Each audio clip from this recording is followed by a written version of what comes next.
सभी का स्वागत है हमारे YouTube channel study with Dharmveer PD class में। फ्रेंड्स, आज हम फिर से एक नई वीडियो को लेके आ गए हैं।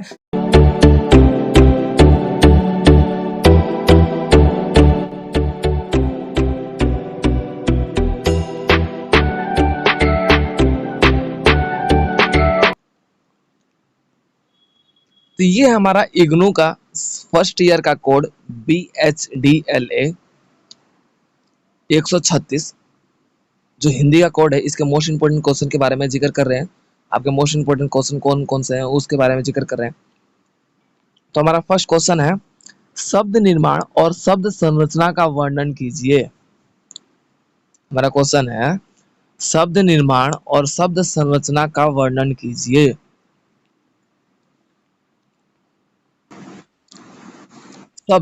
शब्द की बात की जाए तो व्यंजन और सर्वनाम से मिलकर एक शब्द का निर्माण होता है, जिसके तहत हम भाषा के प्रयोग में अपने विचारों का प्रयोग करते हुए अपने वार्तालाप की स्थिति को पूर्ण करते हैं।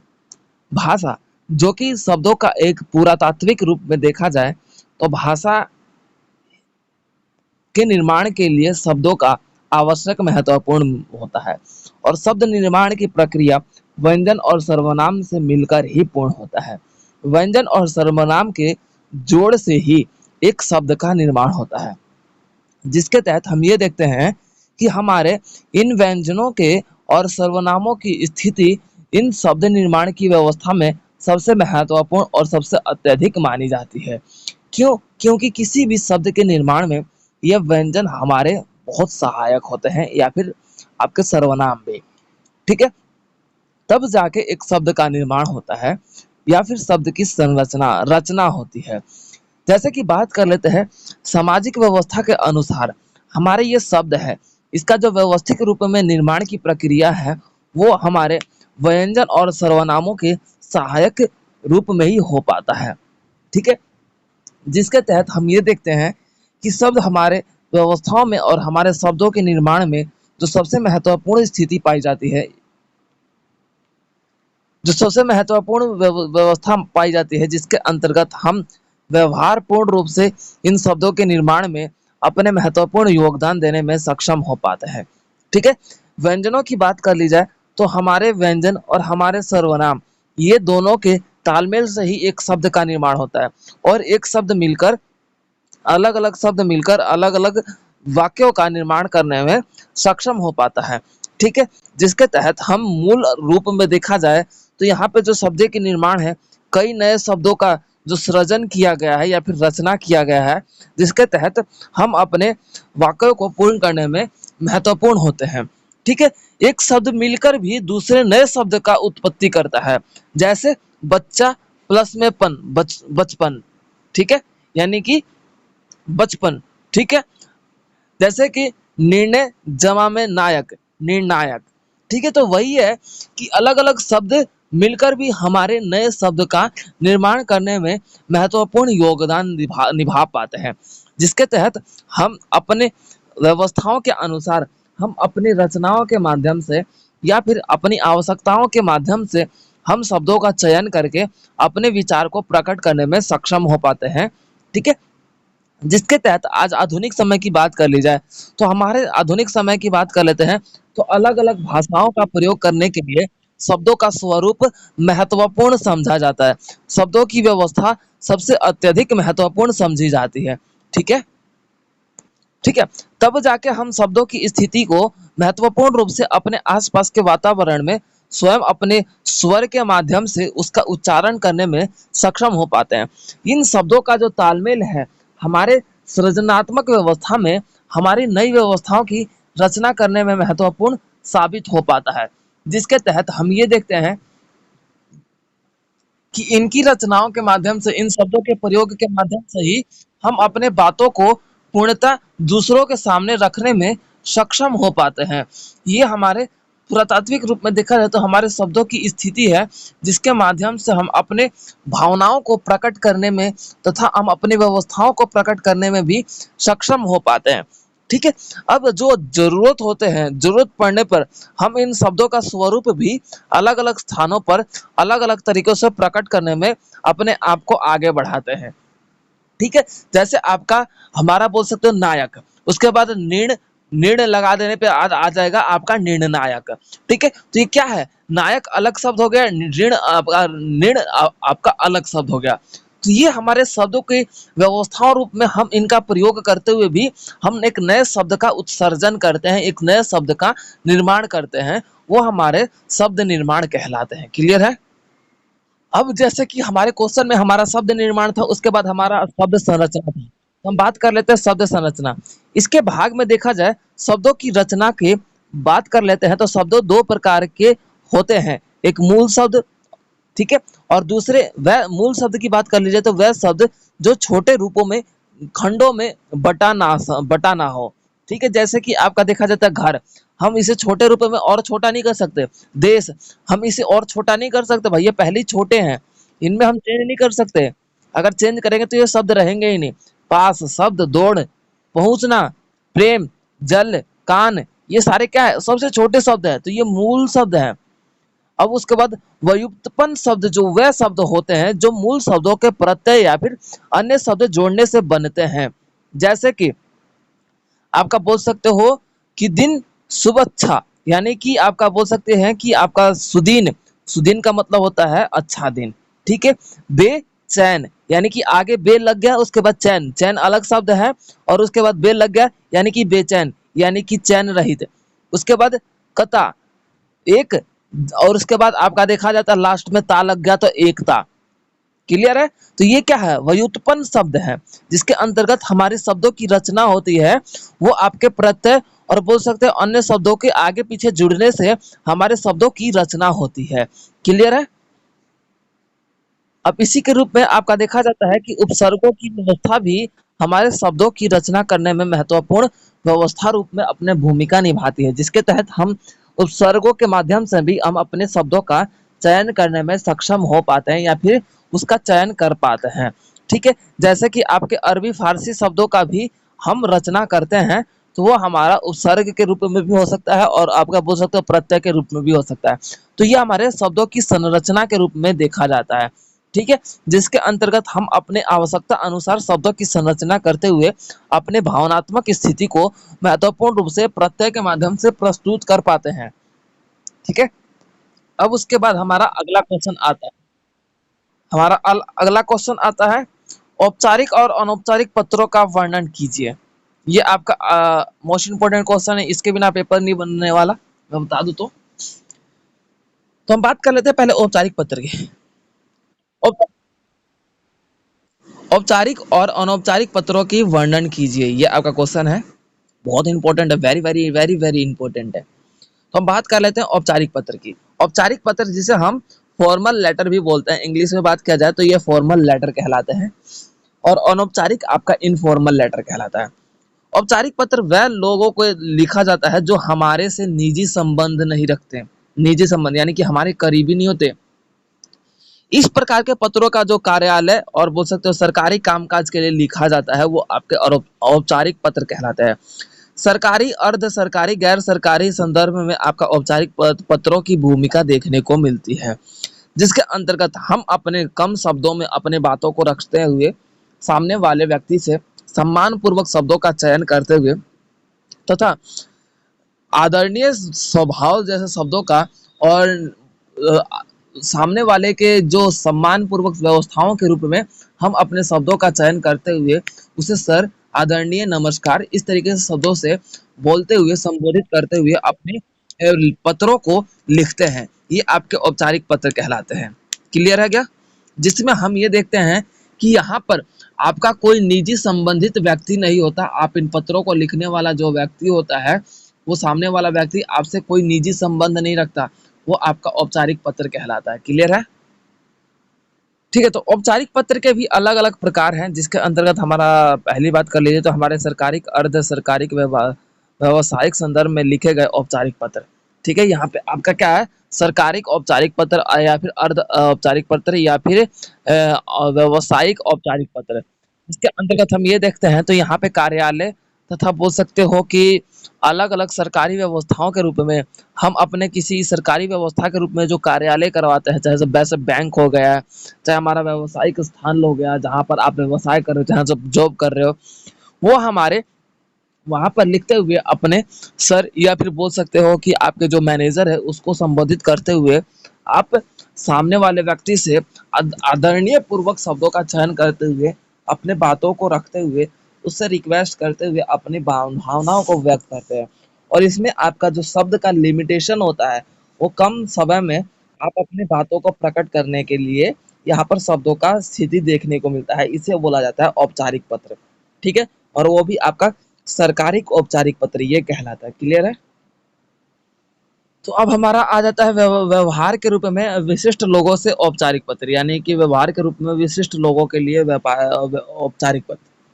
हम इसमें क्या है, सामने वाले व्यक्ति से सामने वाला व्यक्ति कोई पद पर विराजमान होता है, तो हम उससे अपनी भावनाओं को व्यक्त करते हुए अपने बातों को या फिर अपने बातों को प्रकट करने के लिए उससे सम्मानपूर्वक शब्दों का प्रयोग करते हैं, जिसके अंतर्गत हम ये देखते हैं कि यहाँ पर जो शब्दों का चयन किया जाता है सामने वाले व्यक्ति से आदरणीय और अभिभावक रूप में आपके शब्दों का चयन किया जाता है। जैसे कि हम क्या करते हैं, जैसे हम किसी को बधाई देने के लिए भी क्या है, हम क्या बोलते हैं, ऐसे नहीं दे सकते ना, अरे तेरे को बहुत बहुत शुभकामनाएं, ऐसे नहीं बोलते ना। ये क्या है, आपको बहुत बहुत शुभकामनाएं, आपके मतलब इस दिन के लिए आपको बहुत बहुत हार्दिक शुभकामनाएं। ठीक है। शादी की सालगिरह मुबारक हो, इस तरीके से शब्दों का हम क्या बोलते हैं। तो इसमें जो इस तरीके से लेटर लिखकर हम किसी को मुबारक या फिर बोल सकते हो कि विशेष करते हैं या फिर उससे विश करते हैं, तो क्या है, हम अपने शब्दों का जो चयन करते हैं ना, वो आपका औपचारिक रूप में किया जाता है। क्लियर हो गया? तो ये था आपका। अब उसके बाद हम बोल सकते हो कि हमारा जो औपचारिक पत्र है, आपके उदाहरण के रूप में एक बोल सकते हैं कि हम छुट्टी लेने के लिए भी जिस तरीके से औपचारिक पत्र लिखते हैं, सेवा में प्रबंधक महोदय, हिमालय यहाँ पे एक एग्जाम्पल दे रहा हूँ, जैसे कि आप स्कूल में लिखते ही थे सेवा में प्रधानाचार्य जी। ठीक है। और उसके बाद अपने स्कूल के नाम, उसके बाद आप दिनांक, उसके बाद विषय। ठीक है। उसके बाद आप बोल सकते हो श्रीमान महोदय जी, मैं आपके विद्यालय का एक विद्यार्थी हूँ जो कि आपकी विद्यालय में कक्षा 10वीं का छात्र हूँ। मैं कुछ कुछ दिनों से अस्वस्थ होने के कारण आपके विद्यालय में उपस्थित नहीं हो सकता, जिसके तहत आपकी नम्रता निवेदन करते हुए मैं कुछ दिनों का अवकाश मतलब अवकाश मांग रहा हूँ। कृपया करके मेरी आवश्यकताओं को समझते हुए और मेरे स्वास्थ्य व्यवस्था को समझते हुए कृपया करके 2 दिन का अवकाश प्रदान करने में आप असमर्थ रहें या फिर आप सहायक बने।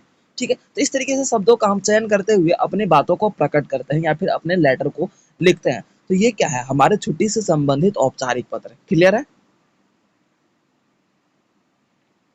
अब अब उसके बाद हमारा एंड में आप लिख देते हो स धन्यवाद भवदीय और अपना नाम, उसके बाद आपका मतलब जो भी कौन सी कक्षा के हो, ये लिख के आपका बोल सकते हो कि ये पूरा आपका कंप्लीट हो जाता है लेटर। अब उसके बाद हम अनौपचारिक पत्र की बात कर लेते हैं। अनौपचारिक पत्र को लिखते हैं हम उन लोगों को लिखते हैं जो हमसे निजी कांटेक्ट में हो, निजी हमसे संबंध रखते हो, उन्हीं को हम अनौपचारिक पत्र लिखते हैं, जिसके अंतर्गत हम ये देखते हैं कि हम अपनी बातों को प्रकट करने के लिए, अपनी भावनाओं को प्रकट करने के लिए हम तू तड़ाक शब्दों का भी प्रयोग करते हैं।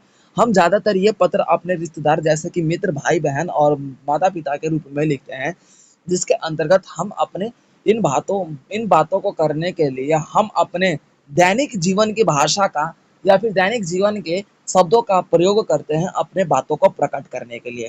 क्लियर है?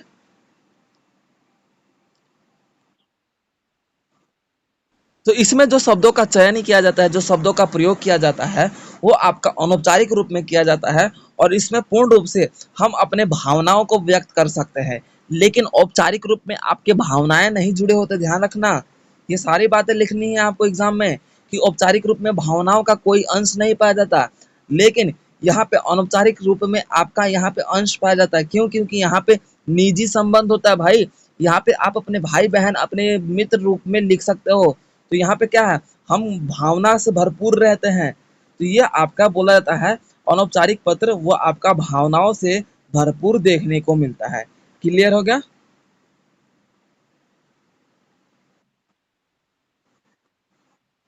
ठीक है, तो ये आपका क्वेश्चन जो कि अब कंप्लीट होता है। ठीक है, एक हमारा नेक्स्ट क्वेश्चन है जो आपके एग्जाम के पॉइंट ऑफ व्यू से मोस्ट इंपोर्टेंट क्वेश्चन है। नोट्स लेखन से क्या अभिप्राय है, विस्तृत वर्णन कीजिए। नोट्स लेखन से क्या अभिप्राय है, विस्तृत वर्णन कीजिए। तो अब बात कर लेते हैं हम आंसर के। नोट्स, इसके अंतर्गत हम देखा जाए तो ये एक रिपोर्ट के रूप में ही लिखा जाता है, जो एक टॉपिक या फिर एक विषय पर लिख पूर्ण रूप से इसका अंकित किया जाता है। सरल शब्दों में कहें तो नोट्स है किसी महत्वपूर्ण विषय पर या फिर मतलब किसी भी एक विषय पर लिखा गया एक लेख होता है। नोट्स के आधार पर हम किसी भी लेख या भाषा में अपने आप को व्यक्त करते हुए अपने बातों को प्रकट कर सकते हैं सामने वाले व्यक्ति के पास। ठीक है, जैसा कि हम बता रहे हैं कि नोट्स लिखित या फिर मौखिक सामग्री के रूप में भी हो सकता है, इन दोनों के आधार पे हो सकता है नोट्स। ठीक है, जिसके अंतर्गत हम लिखित सामग्री की बात कर लेते हैं तो वो आपके नोट्स लेते समय हम ये देखते हैं या फिर नोट्स लिखते समय हम ये देखते हैं कि वो एक विषय से संबंधित आपका स्वरूप देखने को मिलता है, जो हमारे उस विषय को बारे में जानकारी देने में महत्वपूर्ण योगदान हो पाता है। इस प्रकार के हम देख सकते हैं कि जैसे हमारे परीक्षाओं की तैयारी करने के लिए भी हम नोट्स बनाते हैं। तो नोट्स क्या है, एक विषय के रूप में एक ऐसा व्यवस्था जिसके अंतर्गत कम बातों में आपकी पूर्ण रूप से आपकी बातों का कवर अप रहता है, वो हमारा नोट्स कहलाता है। क्लियर हो गया? ठीक है, तो जिसके अंतर्गत हम ये देखते हैं कि जैसे हमारे नोट्स होते हैं वो पूर्ण रूप से हमारे लिखित और मौखिक माध्यमों से भी हो सकते हैं, और हमारे समय को कम बचत और हमारे यहाँ पे जो शब्दों का प्रयोग होता है वो महत्वपूर्ण रूप से शब्दों का प्रयोग देखने को मिलता है। जिसके अंतर्गत हम ये देखते हैं कि यहाँ पर हम अपने बातों को प्रकट करने के लिए हम अपने जिस शब्दों का चयन करते हैं वो कम शब्दों में हम अपनी सारी बातों को प्रकट कर देते हैं। जैसे कि विद्यार्थी अपने परीक्षा के लिए तैयारी करने के लिए हर एक चैप्टर से नोट्स बनाते हैं। क्यों बनाते हैं? कि उस पूरे चैप्टर का वो नोट्स क्या होता है, एक मेन टॉपिक होता है, मेन बोल सकते हो कि हेडिंग्स होते हैं। उन हेडिंग्स को हम तैयार करते हैं और आपका देखा जाता है पूरा चैप्टर उस हेडिंग्स पे कवर अप हो जाता है। तो नोट्स क्या है? किसी विषय पे लिखा गया एक लेखन जिसके अंतर्गत हम ये देखते हैं कि वो हमारे कम शब्दों में सारी बातों को व्यक्त करने में सक्षम हो पाता है, वो हमारा नोट्स कहलाता है। क्लियर हो गया? अब उसके अंतर्गत हम ये देखते हैं कि प्रत्येक लेख या फिर कोई भी नोट्स हमें देखने को मिलता है किसी ना किसी एक विषय पर लिखने का स्वरूप देखने को मिलता है। अब अपने इस विषय के रूप में हमारे देखता है कि यहाँ पर लिखने वाला व्यक्ति अपने भावनाओं को, अपने व्यवस्थाओं को व्यक्त करने में सक्षम हो पाता है। जैसे कि हम जानते हैं कि अत्यंत महत्वपूर्ण में हम बात कर ली जाए तो कई बातों को हम प्रकट करने के लिए हम नोट्स का प्रयोग कर सकते हैं। कई बातों का हम अपने बातों को प्रकट करना तथा अपने बात मतलब सामने वाले व्यक्ति के पास अपने बातों को रखने के लिए हम नोट्स का सहारा सहारा लेते हैं। जैसे कि कई बार आपका बोल सकते हो दुर्घटना हो जाता है तो उस पे भी आपका देखने को मिलता है कि नोट्स लिखे जाते हैं कि भाई वो घटना कब घटित हुआ।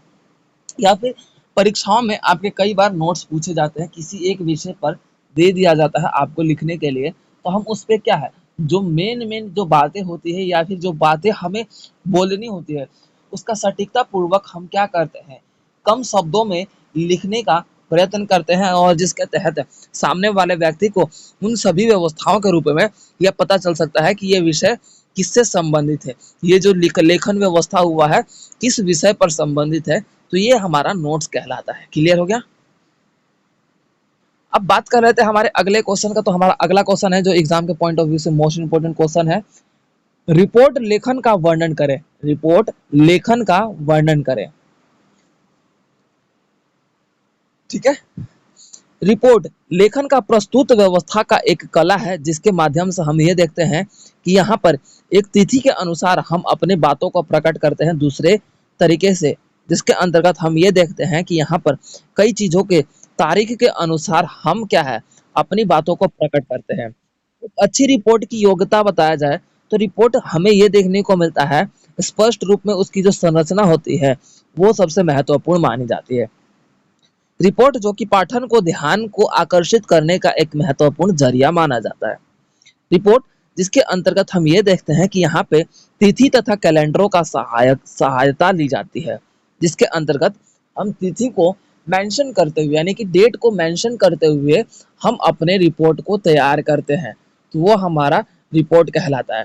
जिसके अंतर्गत हम ये देखते हैं कि सरल शब्दों में कहा जाए तो रिपोर्ट हमारे व्यवस्थाओं का महत्वपूर्ण स्वरूप होता है, जिसके माध्यम से हम उसकी स्थिति को देखते हुए अपने बातों को प्रकट करते हैं। ठीक है, रिपोर्ट में हमें देखने को मिलता है कि यहाँ पे जो आपका परिणाम होता है वो महत्वपूर्ण देखने को मिलता है। परिणाम यानी कि रिजल्ट। उदाहरण के तौर पे जैसे कि हमारा डॉक्टर के द्वारा किसी का आपका मेडिकल रिपोर्ट भी बनाया जाता है, तो क्या है, अब जैसे कि रिपोर्ट कैसे बनता है, पहले आपका जांच होता है, तभी जैसे कि अब मान लो कि मेरे को भाई टाइफाइड हुआ। अब टाइफाइड का मेरे को आभास हो रहा है कि यानी टाइफाइड का सिम्टम्स दिख रहा है, तो मैं एक बार चेकअप करवा लूँ। भाई पहले तो चेकअप करवाऊँ ना, तब जाकर उसका रिपोर्ट आएगा, नेगेटिव आए चाहे पॉजिटिव आए। एवरीवन गॉट दिस पॉइंट कि मैं क्या कह रहा हूँ? यानी कि रिपोर्ट एक परिणाम होता है, एक रिजल्ट होता है, जिसके अंतर्गत हम ये देखते हैं कि वो किसी भी विषय पर हो सकता है। रिपोर्ट में आपका कुछ महत्वपूर्ण बातों को ध्यान में रखा जाता है। एक अच्छी रिपोर्ट की योग्यता की बात कर ली जाए कि एक अच्छा रिपोर्ट तभी कहलाता है जिसमें आपकी कुछ बातें होती हैं। एक तो सटीक, यानी कि रिपोर्ट जो होता है सटीक व्यवस्थाओं में रूप में होता है। अब जैसे मेरा आपका बीमारी का चेकअप हुआ, तो भाई उसके बारे में मेरा कुछ निकला, तो क्या है, वो एक सटीक है कि हाँ भाई आपका बीमारी नेगेटिव आया या फिर पॉजिटिव आया। तो क्या है, एक अच्छे रिपोर्ट के रूप में आपका देखा जाए सबसे महत्वपूर्ण कि भाई उसका जो है व्यवस्था या फिर परिणाम वो सटीक हो, यानी कि बिल्कुल कंफर्म्ड हो, उसमें किसी भी प्रकार का मतलब छेड़छाड़ ना हो, वो आपका कंफर्म्ड हो यानी कि सटीक हो। तो ये हमारा एक पहला जो पॉइंट है। उसके बाद तथ्यों को सटीकता, यानी कि तथ्य, तथ्य का मतलब यह है कि सामने वाला जिस आको, जैसे कि मान लो कि हमारा कोरोना आया था, कोरोना के ऊपर भी रिपोर्ट तैयार किया गया था भाई कि इतने लोग मरे, इतने लोगों की डेथ हुई है, इतने लोगों की जनसंख्या मरी है, महिला इतने थे, पुरुष इतने थे। ठीक है, तो ये क्या है, आपका बोल सकते तथ्य का सटीकता। तथ्य का सटीकता का मतलब ये है कि जो तथ्य है यानी कि जो लोगों की जनसंख्या जैसे मरने की थी, वो भाई सटीक होना चाहिए कि भाई इतने लोग ही मरे हैं। इसमें ये नहीं है कि हाँ लगभग 50 लोग मरे हैं या फिर 60 लोग मरे हैं, लगभग 100 और 200 के बीच में मरे, ऐसा नहीं है। आपका सटीक होना चाहिए, तभी एक रिपोर्ट का जो व्यवस्था है ना महत्वपूर्ण रूप में आपका देखा जाता है कि एक रिपोर्ट और ज्यादा विकसित रूप में या फिर लोकप्रिय रूप में देखने को मिलता है। क्लियर हो गया? उसके बाद हमारा तीसरा पॉइंट है प्रासंगिकता।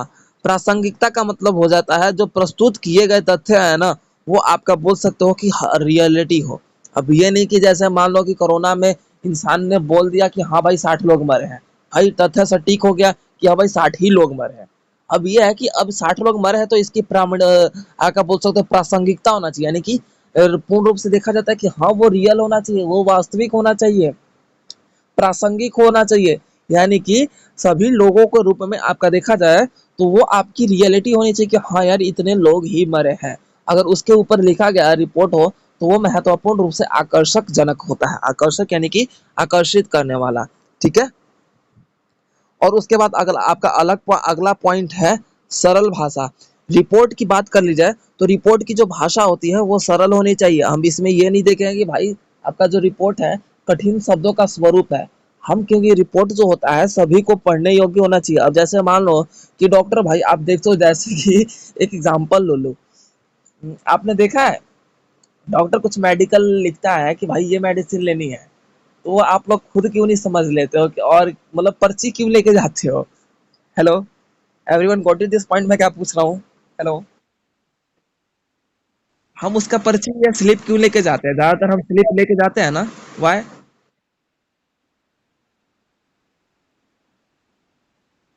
सबसे बड़ी बात जानते हो, डॉक्टर की लैंग्वेज जो लिखी रहती है उसकी लिखावट हमें समझ में नहीं आती कि भाई डॉक्टर ने लिखा क्या है। भूलने की तो बात ही अलग है। सीधी सीधी बात बोलूं तो डॉक्टर की चाइनीज लिखावट हमें समझ में नहीं आती। लिखते कहाँ से है, घसीटते कहाँ से, पता ही नहीं चलता। वही बात है कि मारे कहाँ से, पीटे मतलब आवाज कहाँ से है, वही बात होगी। ठीक है, तो सबसे बड़ी बात है कि मतलब सरल भाषा होनी चाहिए, लिखावट की जो शब्दों का प्रयोग होना चाहिए वो सरल होना चाहिए। कि भाई रिपोर्ट सभी को समझ में आ जाए। अब डॉक्टर लिख रहा है कि भाई आपके मरीज की डेथ हो गई है और लिखा घसीट के बिल्कुल ही, तो इंसान बताओ कि वो पढ़ा लिखा इंसान समझ में आ पाएगा? क्योंकि देखो डॉक्टर की लैंग्वेज है ना लिखा हुआ, बहुत कम होती है कि वो कोई ऐसा ही डॉक्टर होता है कि जो उसकी लिखावट होती है ना नॉर्मल इंसान जैसी होती है, नहीं तो सभी की लिखावट बिल्कुल ही मतलब ऊट पटांग, जैसे कि बोल सकते हो ईसीजी का रिपोर्ट नहीं होता कि जो अप एंड डाउन लाइंस होती है, तो वैसा होता है डॉक्टर का लिखावट। तो यही है कि जब हमारा रिपोर्ट जो है अगर वो सरल भाषा नहीं है तो भाई सामने वाले व्यक्ति को समझ में कैसे आएगा? तो ये क्या है, हमारा जो रिपोर्ट होता है वो सरल भाषा में होना चाहिए, सटीक होना चाहिए कि सामने वाला व्यक्ति कम व्यवस्थाओं में कम समय में ही अपनी बातों को जो लिखा हुआ रिपोर्ट में है वो तुरंत आपको समझ सके। तो ये हमारा सरल भाषा का व्यवस्थाओं का स्वरूप होना चाहिए रिपोर्ट में। क्लियर हो गया एवरीवन? ठीक है, तो ये हमारा क्वेश्चन हुआ है जो आपका कंप्लीट होता है। इसमें एक क्वेश्चन था रिपोर्ट लेखन का वर्णन कीजिए और आपने देखा कि एक अच्छी रिपोर्ट की योग्यता क्या है। तो हमारा ये क्वेश्चन अब कंप्लीट होता है। तो हमारा नेक्स्ट क्वेश्चन जो आपके एग्जाम के पॉइंट ऑफ व्यू से मोस्ट इंपोर्टेंट क्वेश्चन है, जो आपके एग्जाम के लिए वैल्यूएबल क्वेश्चन है, व्यक्तिगतता से क्या अभिप्राय है, वर्णन कीजिए। व्यक्तिगतता से क्या अभिप्राय है, वर्णन कीजिए। वैतिकता से क्या अभिप्राय है, वर्णन कीजिए।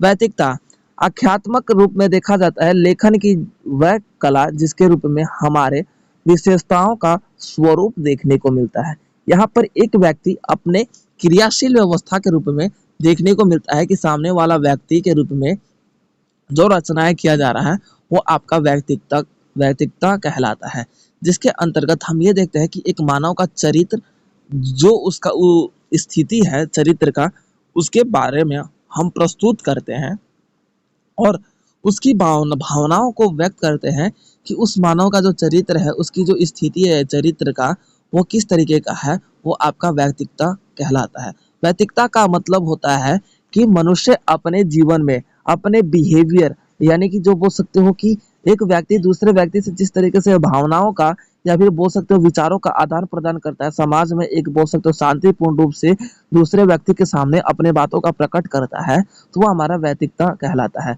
व्यक्तिगता का मतलब ये भी है कि सामने वाला व्यक्ति दूसरे को कौन बड़ा है कौन छोटा है इसके बारे में समझते हुए अपने भावनाओं को व्यक्त करने का प्रयास करता है, वो हमारा व्यक्तिगता कहलाता है। जिसके अंतर्गत हम ये देखते हैं कि जो ये सामने वाला व्यक्ति है अपने बातों को अपने विचारों को आदान प्रदान करने के लिए सामने वाला व्यक्ति लिखकर या फिर लेखन माध्यम से अपने देखो जैसे कि बात कर लेते हैं, कई बार हम देखा जाता है ना कि भाई हम दूसरे के मतलब किसी भी मतलब भावनाओं के साथ हंसी मजाक कर लेते हैं, मजाक करते हैं, ठीक है, जिसके कारण आपका क्या है ठेस पहुंचता है। तो ये भी देखने को मिलता है कि वैतिकता का मतलब ये भी है कि मनुष्य को ये बोध होना चाहिए, बोध यानी कि ज्ञात होना चाहिए कि सामने वाला व्यक्ति का जो हास्य व्यवस्था है, सामने वाला व्यक्ति आपके मतलब इस बिहेवियर से या फिर बोल सकते हो इस बर्ताव से दुखी तो नहीं हो रहा। इसकी स्थिति में आपका देखा जाता है कि व्यक्तिगता की स्थिति देखने को मिलती है, जिसके अंतर्गत हम ये देखते हैं कि यहाँ पर सामने वाला व्यक्ति से हम किसी तरीके से चाहे आपके बोल सकते हो छोटा या फिर बड़ा हो, उन सभी व्यवस्थाओं को ध्यान में रखते हुए हम अपने किसी भी बात को पूछे या फिर उनसे वार्तालाप करें, तो यह हमारा व्यक्तिगता कहलाता है। जिसके माध्यम से हम ये देखते हैं कि हम अपनी बातों को प्रकट करने के लिए उस जो शब्दों का चयन करते हैं, हम ये नहीं कि छोटों से अरे तू ये मेरे लिए लेके आएगा नहीं, अब इस तरीके की जो भाषा है, ये जो बोल सकते हो वाक्य है, ये हमारे व्यक्तिगता का एक बोल सकते हो कि मतलब बोल सकते हो कि गलत प्रभाव हमारे व्यक्तिगता तथा समाज में पड़ता है। व्यक्तिगता का मतलब ही होता है कि हम अपने बड़ों और तथा बोल सकते हो छोटों से आदरणीय पूर्वक शब्दों का प्रयोग करते हुए उनसे वार्तालाप करें या फिर अपने जरूरतों को पूरा करने में सक्षम हो। ये हमारा क्वेश्चन है जो आपका व्यक्तिगता का स्थिति देखने को मिलता है या फिर पूरा करता है। क्लियर हो गया?